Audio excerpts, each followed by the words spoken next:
10ஆம் வகுப்பு கணிதம் அலகு 4 வடிவியல் பயிற்சி 4.3 6வது கணக்கு பார்க்குறோம். 5 மீட்டர் நீளமுள்ள ஓர் ஏணியானது ஒரு செங்குத்து சுவர் மீது சாய்த்து வைக்கப்படுகிறது. ஏணியின் மேல்முனை சுவரை 4 மீட்டர் உயரத்தில் தொடுகிறது. ஏணியின் கீழ்முனை சுவரை நோக்கி 1.6 மீட்டர் நகர்த்தப்படும் போது ஏணியின் மேல்முனை சுவரின் எவ்வளவு தொலைவு மேல் நோக்கி நகரும் என கண்டுபிடி அப்படின்னு கேட்கப்பட்டிருக்கு. கொடுக்கப்பட்டிருக்கக்கூடிய நிபந்தனையை வச்சு வரைபடம் வரைஞ்சுக்கலாம். 5 மீட்டர் நீளமுள்ள ஓர் ஏணி.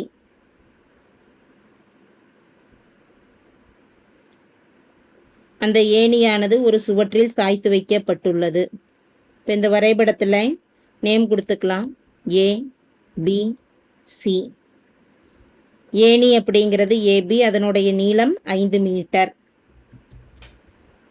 ஏணியின் மேல்முனை 4 மீட்டர் உயரத்தில் தொடுகிறது. ஏசி என்பது சுவர்.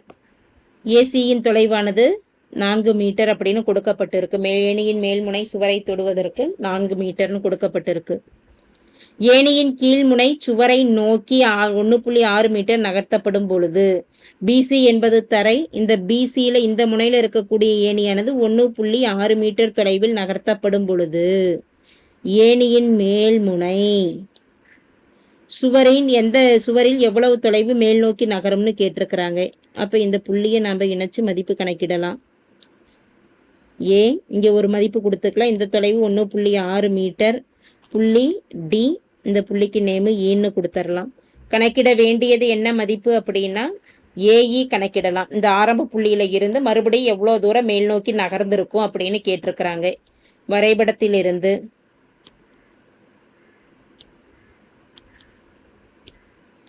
ஏசி என்பது சுவர், ஏபி என்பது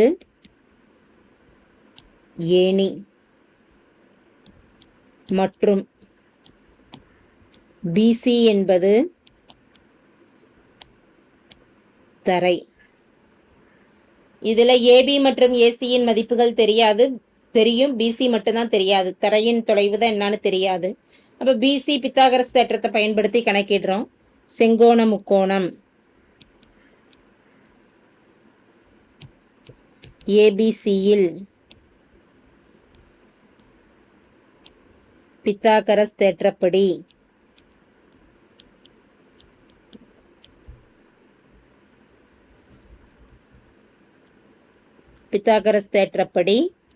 கர்ணம் ஏபி ஸ்கொயர் ஈக்குவல் டு மற்ற இரண்டு பக்கங்கள் BC square plus AC square.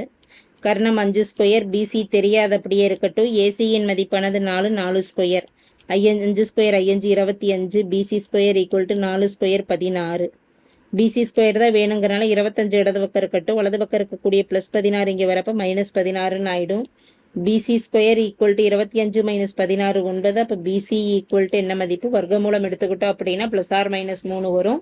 +3 மட்டும்தான் தொலைவை குறிப்பிடும். அப்போ பிசி என்பது 3 மீட்டர். தரையின் மதிப்பு கணக்கிட்டுட்டோம். தெரிய வேண்டியது என்ன அப்படின்னா ஏஇ தான் தெரியணும். ஏஇ வெளிப்படையாக கணக்கிட முடியாது. சிஇ கணக்கிட்டுட்டு அதுக்கப்புறம் ஏஇயோட மதிப்பு கணக்கிடலாம். மற்றொரு செங்கோண முக்கோணத்தை எடுத்துக்கலாம். செங்கோண முக்கோணம் டிசிஇயில் அதே பித்தாகரஸ் தேற்றம். கர்ணமானது என்ன? சிஇ. டிஇ அப்படிங்கிறது கர்ணம். அப்போ டிஇ ஸ்கொயர் ஈக்குவல் டு மற்ற இரண்டு பக்கங்கள் என்ன? DC square plus CE square. மதிப்புகளை பிரதியிடலாம். டிஇயின் மதிப்பு டி மற்றும் இ என்பது ஏணியின் கீழ் தரைப்புள்ளிக்கும் சுவரின் முச்சுப்புள்ளியை தொடக்கூடிய புள்ளிக்கும் உண்டான தொலைவு. ஏணியின் தொலைவானது மாற போறதில்லை, அது அப்படியே தான் இருக்கும். அப்போ டிஇயின் மதிப்பு ஏணியின் தொலைவு தான். 5 ஸ்கொயர் ஈக்குவல் டு டிசி என்பது நமக்கு தெரியாது. அப்போ டிசி என்பது எப்படி கணக்கிடலான்னா 1.6 மீட்டர் நகர்த்தப்படும் பொழுது மீதி இருக்கக்கூடிய தொலைவு என்னான்னு கேட்டிருக்கிறாங்க. அப்போ 1.6ன்னா மீதி எவ்வளோ தொலைவு இருக்கும்? 1.4 மீட்டர் தொலைவாக இருக்கும். அப்போ அந்த 1.4 டிசிக்கு கொடுத்துடலாம். 1.4 ஸ்கொயர் ஈக்குவல் டு சிஇ மதிப்பு தெரியாது, அது அப்படியே இருக்கட்டும். 5 ஸ்கொயர் 25, 14 196. பாயிண்ட்டுக்கு அடுத்து 2 நம்பர் வரங்கிறதுனால 1.96 + சிஇ ஸ்கொயர். நம்ம சிஇ ஸ்கொயர் ஈக்குவல் டு 25. வலது பக்கம் இருக்கக்கூடிய 1.96 இடது பக்கம் வரப்போ -1.96. சிஇ ஸ்கொயர் ஈக்குவல் டு இதை கேன்சல் பண்ணிக்கலாம். 25 1.96 சுருக்கலாம்.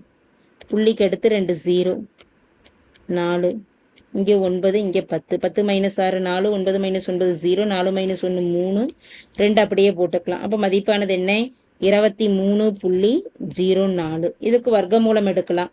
சிஇ ஈக்குவல் டு 23.04 வர்க்கமூலம் எடுத்துக்கிட்டோம் அப்படின்னா மதிப்பு 23ல் நன்னாங்கு 16. மீதி மதிப்பு 4 + 3 7 0 4 4 2ஆல் பெருக்கிட்டோம்னா 8. இப்போ இங்கே என்ன மதிப்பு கொடுக்கலாம்னா 8 கொடுக்கலாம்.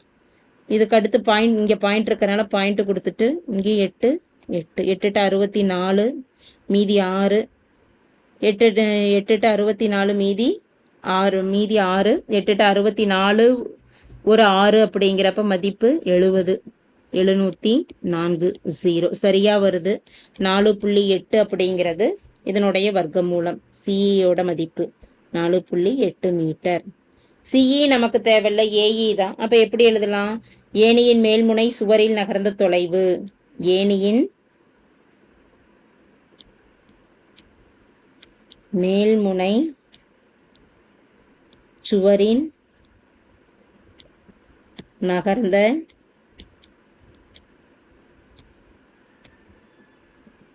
தொலைவு கணக்கிடுறோம் அப்படின்னா ஏஇ கணக்கிடணும். சிஇ ஈக்குவல் டு எப்படி எழுதிக்கலாம்? சிஏ ப்ளஸ் ஏஇன்னு எழுதலாம்.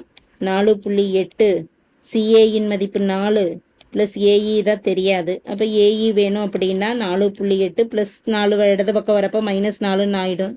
ஏஇ ஈக்குவல் டு மதிப்பு 0.8 மீட்டர். கணக்கிட வேண்டியது ஏஇ தான். எவ்வளவு மேல் நோக்கி நகரும் தான் கேட்டிருக்கிறாங்க. therefore மேல் நோக்கி நகரும் தொலைவு 0.8 மீட்டர் ஆகும். தேங்க்யூ.